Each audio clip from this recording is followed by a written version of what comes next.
지금부터는 이재명, 윤석열 두 후보의 가족과 관련된 의혹을 집중 보도합니다. 먼저 이재명 후보의 장남인데 상습적으로 불법 도박을 했다는 의혹이 불거졌습니다. 그리고 의혹은 대체로 사실로 드러났습니다. 온라인에 여러 흔적들이 남았고 이재명 후보도 아들의 도박 사실을 인정해 사과했습니다. 먼저 연지환 기자가 보도합니다. 온라인 포커 커뮤니티에 올라온 글입니다. 작성자는 이기고 싶다란 닉네임을 썼습니다. 실제 사람과 만나서 게임을 하는 것을 뜻하는 이른바 오프에 참여했다고 돼 있습니다. 숫자와 함께 5배 올렸다고 했습니다. 오프 1일차 보고란 제목의 글에선 월말 들어온 월급 들고 나들이라고 썼습니다. 작성자는 운이 좋았다며 3일 동안 250 먹었다고 썼고 도박이 언제 합법화되냐는 글엔 국회의원 출마를 권하는 댓글도 달았습니다. 대부분 지난해와 2019년에 올린 글입니다. 작성자가 쓴 이메일 아이디가 이 후보 장남 이모 씨의 소셜미디어 아이디와 일치하고 그래서 언급한 행적까지 맞아떨어지면서 논란이 됐습니다. 이 후보는 작성자가 아들이 맞다면서 도박 사실을 인정했습니다. 자식을 가르치는 부모 입장에서 참으로 죄송하다는 말씀을 드립니다. 앞으로 이런 일 발생하지 않도록 배전의 노력을 기울이겠다는 말씀을 드립니다. 선대위 관계자는 이 씨가 적게는 10만 원에서 많게는 30만 원까지 사이버 도박을 했다고 밝혔습니다. 도박을 한 시점과 관련해선 최근까지 했다고 했습니다. 결국 이 씨는 상습 도박 등의 혐의로 경찰에 고발됐습니다. 이 후보는 형사처벌 사유가 된다면 당연히 책임지도록 하겠다고 밝혔습니다.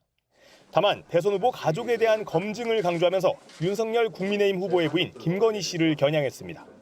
이 후보는 결혼 전이라고 해도 사생활이 아닌 범죄 혐의는 철저하게 검증해야 한다는 취지로 말한 겁니다. 또 후보, 측근, 가족의 범죄 행위는 특검을 통해서 전부 명명백백하게 규명해 책임을 물어야 한다고 했습니다. JTBC 연지환입니다. 이뿐만이 아닙니다. 이재명 후보의 장남이 불법 마사지 업소를 출입했다는 의혹도 있습니다. 시기는 코로나 바이러스가 한창 퍼지던 때입니다. 특히 눈에 띄는 건 3년여 전 이 후보가 경기지사에 당선된 뒤 했던 공언입니다. 안마 시술소 퇴폐 업체를 경기도에서 싹 없애겠다고 했었죠. 오늘 장남 의혹에 대해 저희가 입장을 물었는데 이 후보 측은 성매매를 하진 않았다고 해명했습니다. 고승혁 기자입니다. 이재명 더불어민주당 후보의 아들 이모 씨가 지난해 3월 온라인 커뮤니티에 올린 글입니다. 성남시 분당구의 한 마사지 업소를 거론하면서 마사지 시간을 잘 안 지킨다고 적었습니다. 내상을 입었다는 표현도 있습니다. 내상은 불법 업소에서 마음에 드는 여성이 나오지 않았을 때 쓰는 은어로 알려졌습니다. 해당 마사지 업소를 찾아봤습니다. 홍보물에 유사 성행위를 뜻하는 문구가 적혀 있습니다. 이 업소는 이 씨가 글을 올릴 당시엔 영업했지만 현재는 폐업한 걸로 알려졌습니다. 당시는 이 후보가 경기지사로 있으면서 코로나 확산을 막기 위해 신천지 이만희 총회장을 직접 찾아가고 다중이용시설 영업 제한 등을 검토할 때입니다. 2019년 6월에도 비슷한 글을 올렸습니다. 7일 연속 도박으로 돈을 벌었는데 수익금으로 오피나 갈까라고 적은 겁니다. 오피는 오피스텔에 기반을 둔 성매매 업소를 뜻하는 은어입니다. 해당 글은 모두 이기고 싶다란 아이디로 작성됐습니다.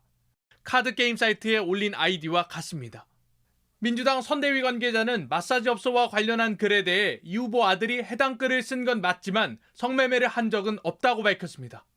앞서 이 후보는 경기지사 당선 직후 안마시술소 퇴폐업체를 경기도에서 싹 없애겠다고 밝힌 바 있습니다.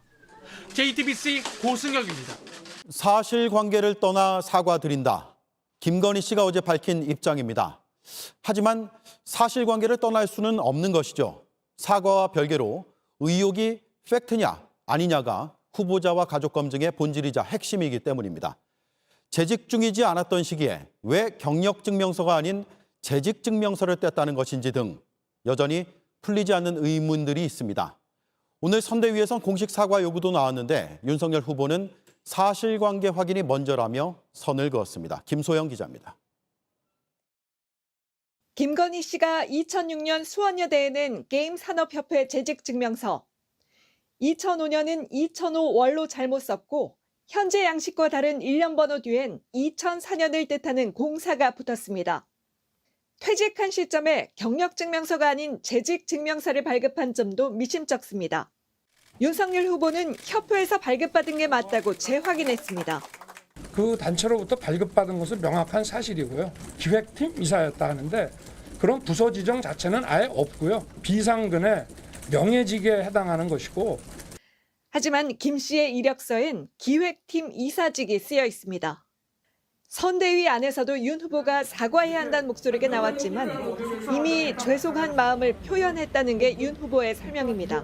사과에 공식 사과가 있고 이거는 미흡한 점이 있기 때문에 국민에게 송구한 생각을 가지고 있다는 그 표시고, 또 사실관계 확인이 먼저라고도 했습니다.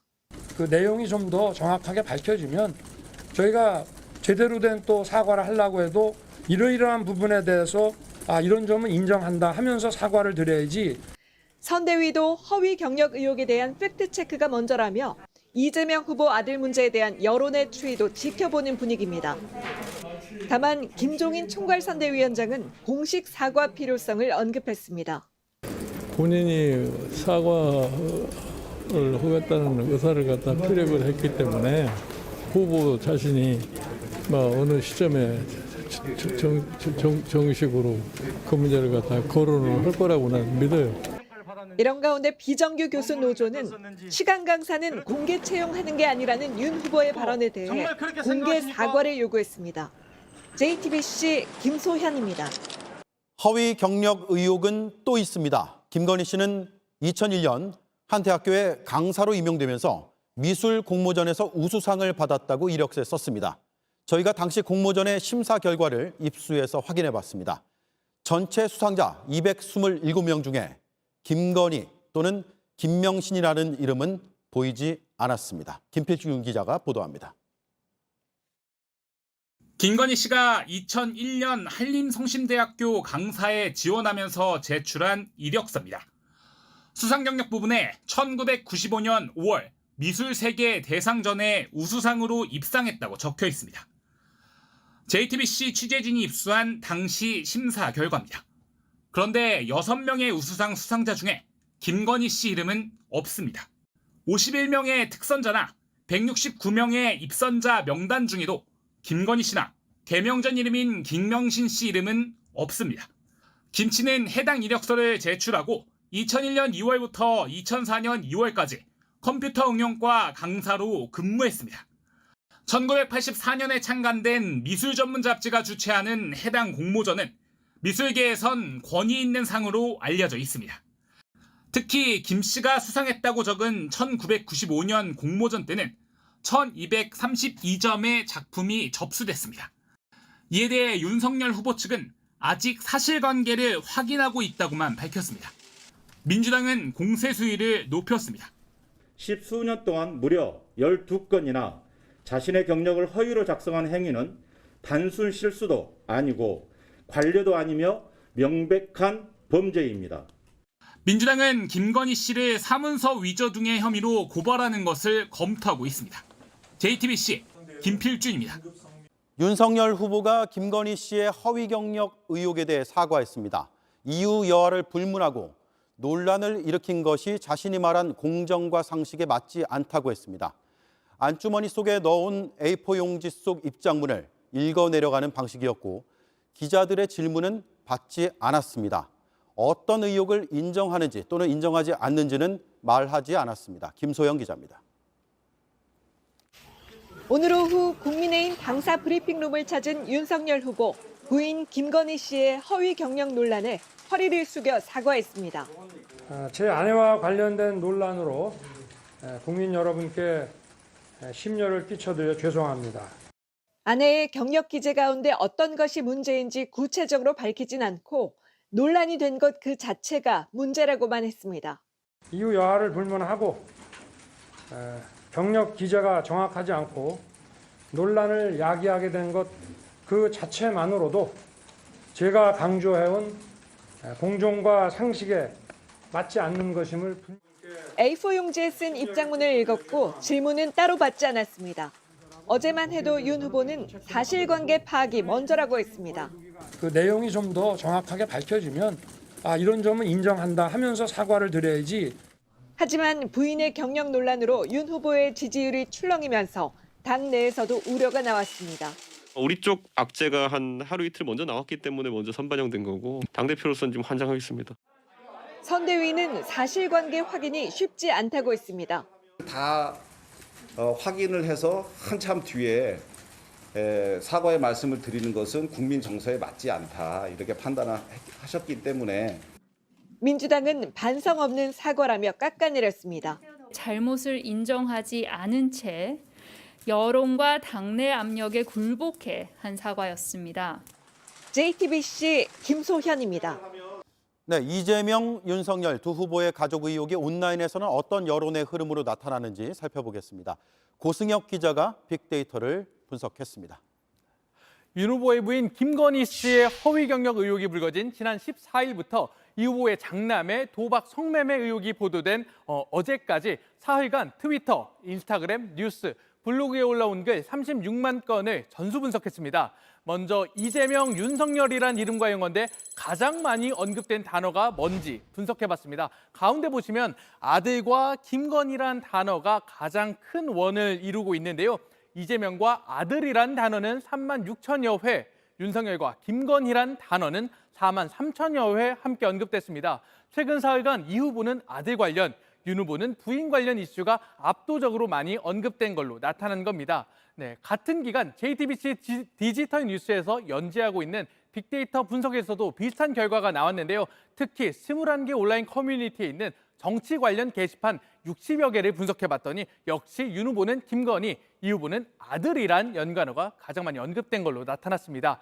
빅데이터 상으로 보더라도 가족 리스크가 대선에서 핵심 이슈로 떠올랐다고 할 수 있습니다. 네, 이번엔 두 후보의 이름과 함께 언급된 긍정, 부정 표현을 분석한 결과입니다. 두 후보의 비호감 지수 84%로 동률입니다. 비호감 지수란 이재명 그리고 윤석열이란 키워드가 부정적인 표현과 함께 언급된 비율을 뜻하는데요. 김건희 씨의 허위 경력 의혹이 불거진 당일 윤석열 키워드의 비호감 지수는 85%로 이재명 키워드의 77%보다 높았습니다. 하지만 아들의 도박 성매매 의혹이 불거진 뒤 이 후보의 비호감 지수가 상승했는데요. 어제 기준 두 후보 관련된 글의 84%가 부정적인 표현과 함께 쓰이기도 했습니다. 바꿔 말하면 긍정이나 중립적인 표현은 16%에 그쳤다는 뜻도 됩니다. 두 후보가 일종의 비호감 경쟁을 펼친 겁니다. 시민들도 비슷한 평가를 했습니다. 둘 다 똑같이 심각한 문제라고 생각해요. 배우자든 아들이든 되게 가까운 가족인데 막 너무 엉망인 것 같아. 이쪽이고 저쪽이고. 그리고 찍을 사람도 없는 것 같고. 구체적인 표현도 한번 살펴봤습니다. 이 후보 관련 부정적인 표현은 음주운전, 불법, 성매매 순으로 많이 언급됐습니다. 도박과 연관된 불법, 그리고 성매매 등 아들 의혹과 관련된 부정적인 표현이 많았고요. 이에 비해 윤 후보에겐 허위, 가짜, 혐의란 표현이 많이 언급됐습니다. 부인의 거짓 경력 논란이 반영된 연관어로 분석됩니다. JTBC 고승혁입니다.